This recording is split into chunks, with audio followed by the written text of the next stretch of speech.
Hey guys, how you doing? This is Manga, etc. and I'm here today to bring the review for My Hero Academia Season 5's Episode 4. So the first thing I want to say right off the bat, and I don't know why I'm doing this so much, but yeah, the first thing I want to say right off the bat is that I am happy that well, so far, let's not jump the gun too soon, but I wanted each battle to last an episode, half an episode minimum, and so far, like I said, we're only in one round in, but so far it seems like we are going to be getting that. And they did it in a way where there was no noticeable filler, at least for me. The only, when it comes to filler, the only noticeable thing that I can think of is when they're explaining about the electric guy, his pointer and his sunglasses.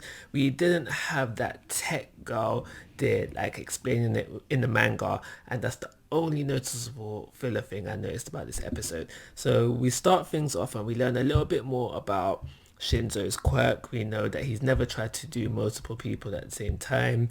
We know about his brainwashing abilities already, about how you gotta knock someone out, not knock them out KO, but like you gotta hit them to knock them out of the brainwashing.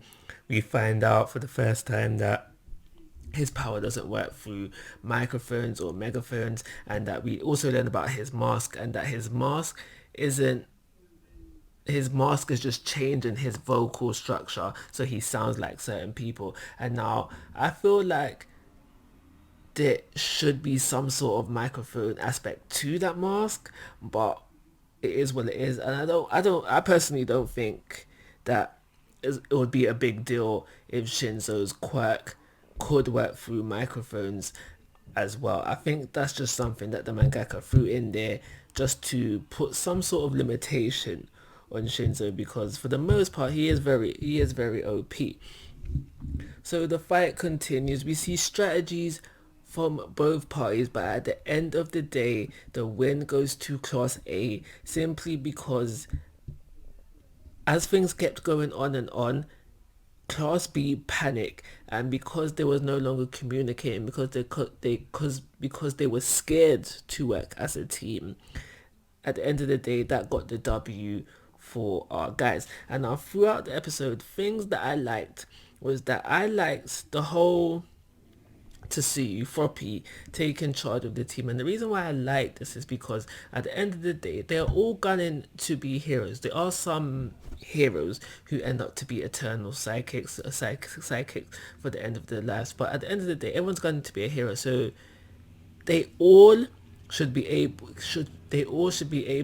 capable of leadership, at least by the end of their schooling. And we see this very well for Froppy. She takes the charge of the whole team for the most part.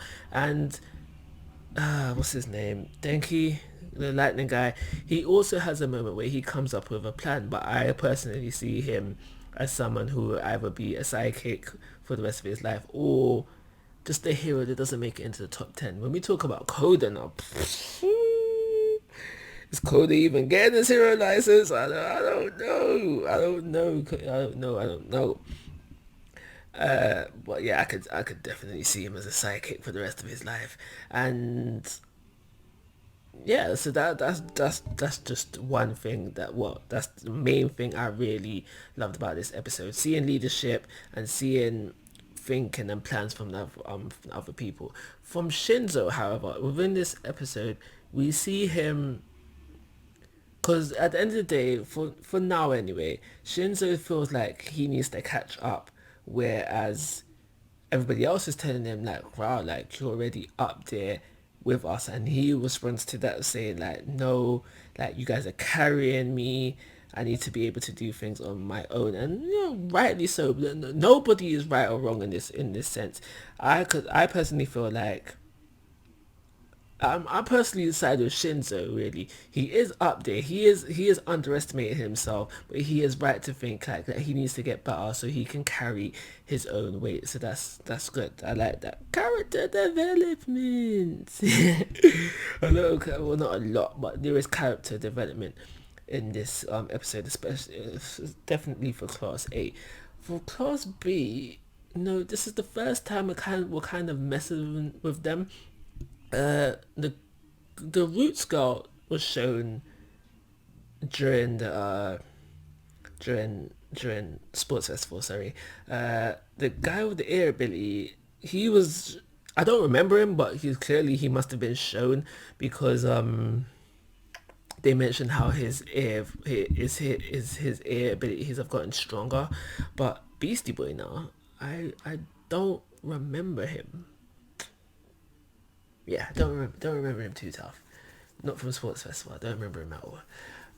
But yeah, another thing that I loved about this is the animation in certain parts of the episode.